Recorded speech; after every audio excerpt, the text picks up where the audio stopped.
It's the start of a new year and the Brisbane Channel is back with the first weekly update for 2026. We've pulled together all the latest stories, so all you need to do is sit back, relax, and we'll keep you in the loop with what's happening across Greater Brisbane without the spin or any of the hype.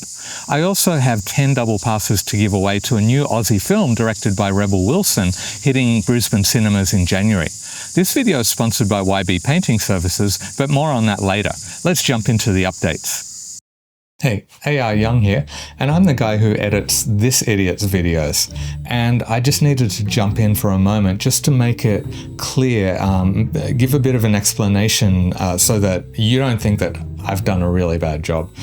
Because this guy has just made it so hard for me today with his update video.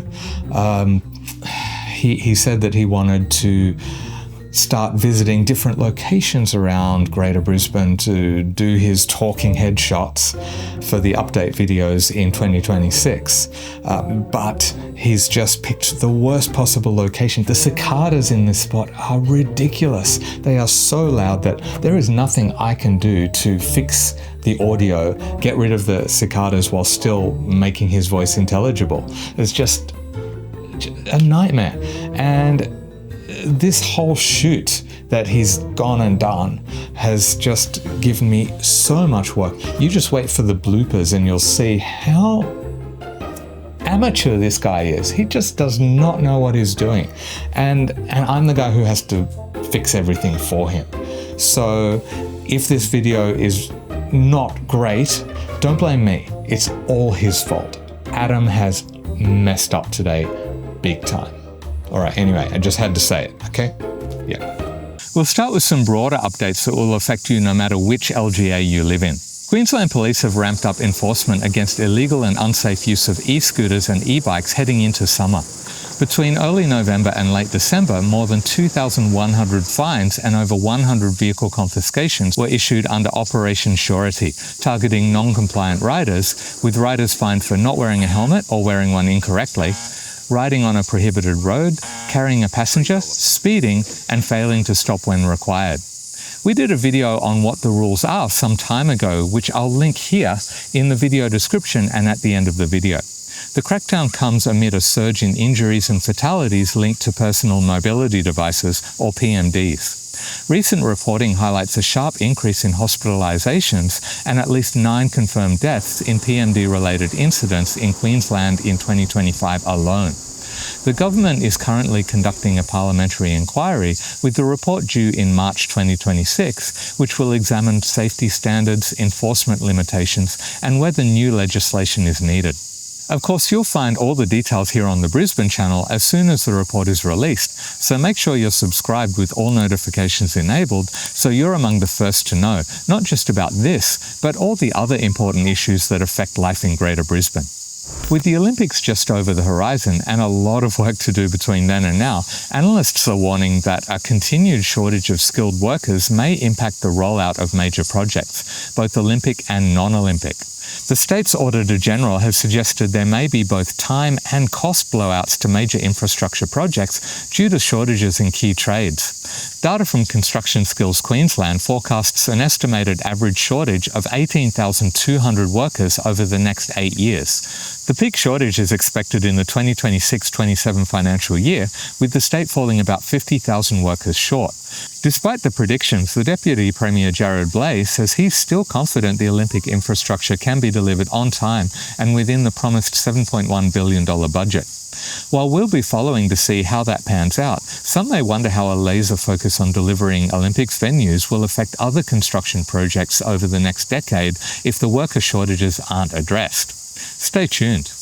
You won't have to worry about skilled labour shortages if you're considering giving your home a spectacular paint job though, thanks to the sponsor of this video, YB Painting Services. They recently won first or second place in 5 different categories of the Master Painters Australia Queensland Awards for 2025, and when you see their professionalism and the quality of their work, it's no surprise. With fixed pricing and a 5-year warranty on all their work, you can be sure there'll be no unpleasant surprises. Claim your 10% discount by scanning this QR code or the link in the video description. On New Year's Eve, the state government activated their public child sex offender register under the new legislation called Daniel's Law. They had promised it would be online before the end of the year, and they just scraped in by a matter of hours. As covered in previous updates, it consists of 3 tiers, the first of which lists details of reportable offenders who are missing or not complying with their obligations, along with their photograph. The second tier allows people to access photographs only of reportable offenders in their suburb, and the third allows people to check on people who have unsupervised contact with their children. On the 1st of January, I tested the platform so that I could share how it works with you. I'd read a report that there are currently no offenders not meeting their reporting obligations, so I skipped the Tier 1 search and tried the locality search, which is Tier 2, which would display photographs of reportable offenders in my suburb. An important thing to remember is that the results will only list people who are deemed to be high-risk offenders. These are repeat offenders, those who have been subject to an order under the Dangerous Prisoners Sexual Offenders Act, those who have lifelong reporting obligations, and those deemed to pose a serious risk to a child or children. Current laws require offenders convicted of relevant crimes to be placed on an offender register for 10 years, during which time they are required to report their activities each quarter, as well as a range of other things, including any contact with children, interstate travel, or changes to personal details. As long as they fulfill these reporting obligations and don't fit into the categories that would deem them to be high risk, they won't appear in Tier 2 searches. Back to my testing of the site. After verifying my identity, I was able to submit the application. They started processing the application around 17 hours later. Another 18 minutes after that, and the search was completed. There were no offenders eligible for disclosure in my area, so I can't describe how results are presented when eligible offenders are present. A Brisbane Times journalist conducted a locality search which did yield positive results, and they reported that the results feature photographs that are watermarked with a unique code linked back to the individual who put in the request, so they would be unable to share the images anonymously. Some have warned of the potential for the information on the portal to be misused, but only time will tell if the safeguards in place will be enough to prevent abuse of the register. All right, so the sun is in and out, and when it's out, it is so hot. And it's looking like it's probably going to be out more than it's in. So I think I'm just going to have to move over there to the shelter and shoot there for the rest of the video.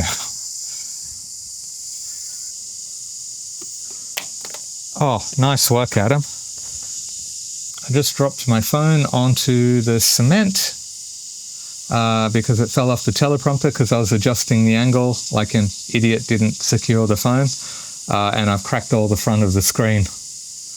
Yeah, fun times. Actually, I think it's only the glass protector, hopefully, so we'll see. But there's certainly a lot of new cracks in there. Anyway, let's get back to the update. I'm just going to get my exposures sorted and then we'll go on my white balance. All right.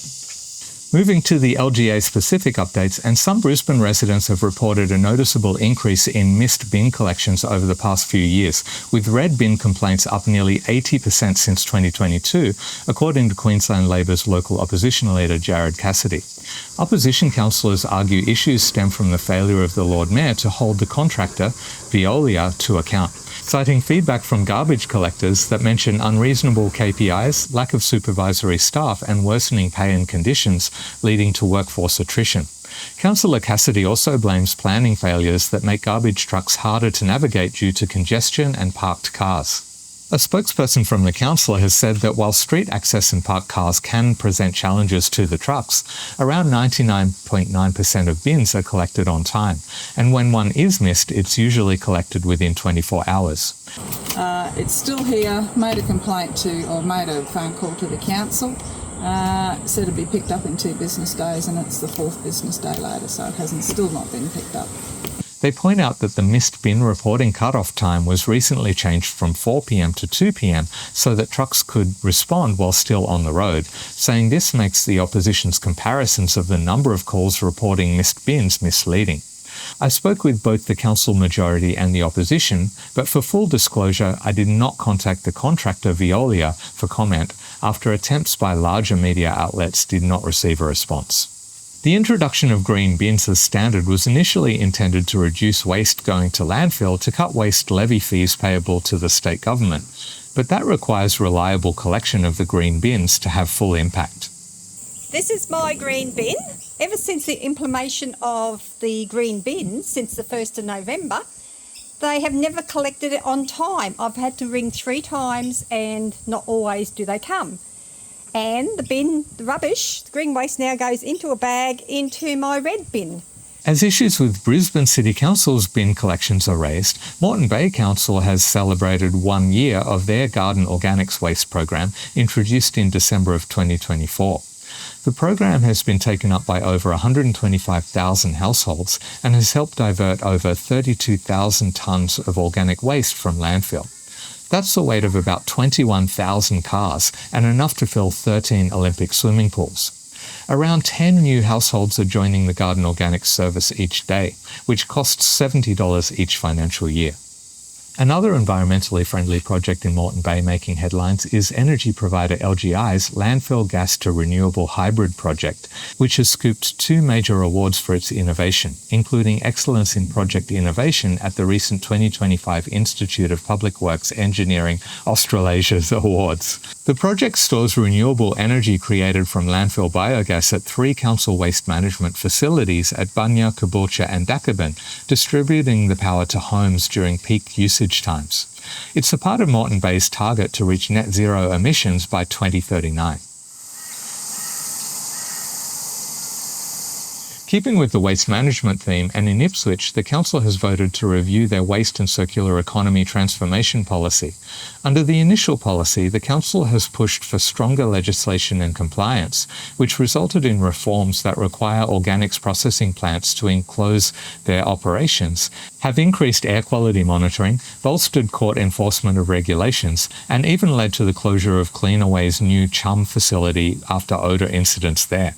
The proposed review of the policy will include officer input, councillor workshops, and possibly external expert advice. Mayor Teresa Harding says the review is about ensuring Ipswich continues moving toward a cleaner, fairer, and more sustainable future.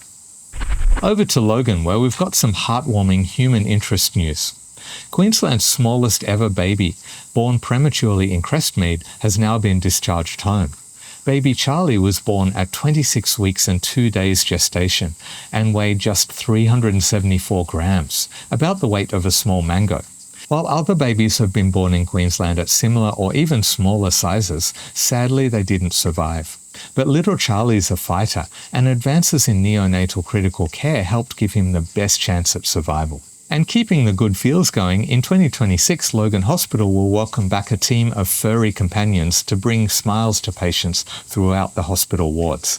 In December, Logan Hospital marked the 1-year anniversary of their partnership with Empower Assistance Dogs, a Logan Lee organisation that regularly visits the hospital, also delivering cuddle therapy to schools, businesses and other health facilities. Before we leave Logan, I've got a correction to make. In the last weekly update, I said that Mayor John Raven pointed out that Logan residents could get access to all 6 of Logan's public pools for $13.50 a week. I'd read that in an article by a local Logan media outlet which claimed to be quoting the mayor directly. But then a viewer of the channel commented that they could not open the page to pay the $13.50 fee. I got in touch with Logan City Council and they told me that Logan had handed over the administration of the aquatic centres to City Venue Management back in July, which is why their council links no longer worked. I looked into City Venue Management's info and discovered that they do offer weekly access to all 6 aquatic centres, but the conditions are different. Under the new management, weekly passes are called City Swim memberships and have a minimum commitment of 6 months membership. That 6 months costs $416, which works out to about $17.30 per week, so definitely not the $13.50 that was quoted by the Logan mayor. I can't tell you if he was simply not aware of the change in prices since CVM took over, or if he was misquoted. All I can do is provide the more accurate information.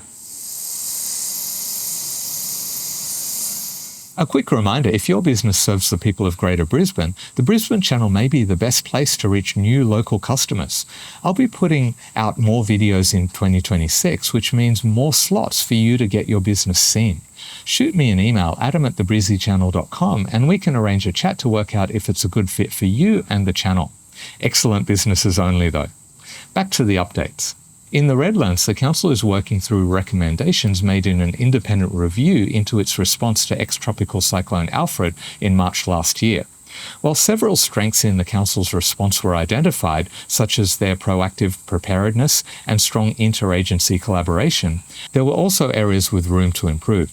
These include the need for clearer roles and responsibilities within the Council Disaster Coordination Centre, enhanced communication processes, and a more seamless transition from response to recovery. With extreme weather events just a part of life in this part of the world, it's important that we can review our response when one does sweep through to do a better job the next time one comes along. I don't have anything to share my 2 cents about this week, so let's just move straight to the movie ticket giveaway. Oh, really? You couldn't wait like 1 more minute because I'm right near the end. Can you pick another tree at least?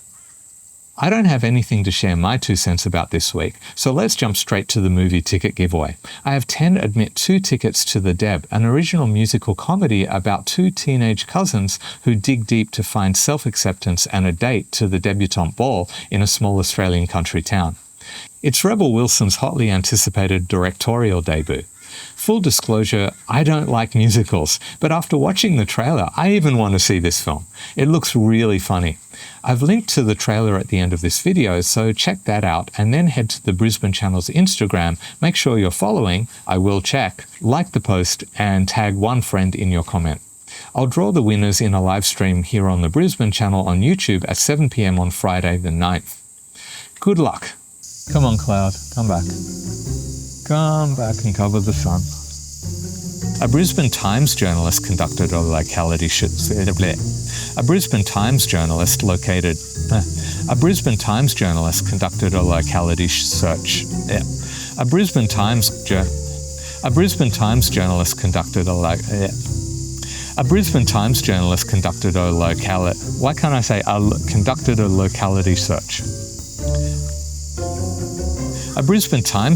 conducted a locality search which did yield positive. I'm getting all tongue-tied, this is terrible. Citing feedback from garbage collectors that mention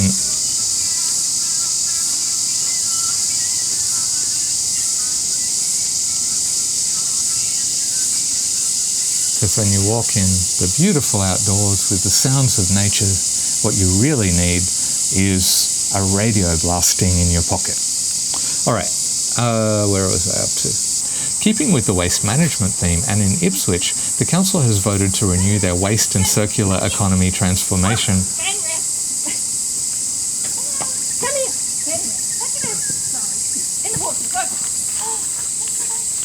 That's what happens when you take your dog off leash.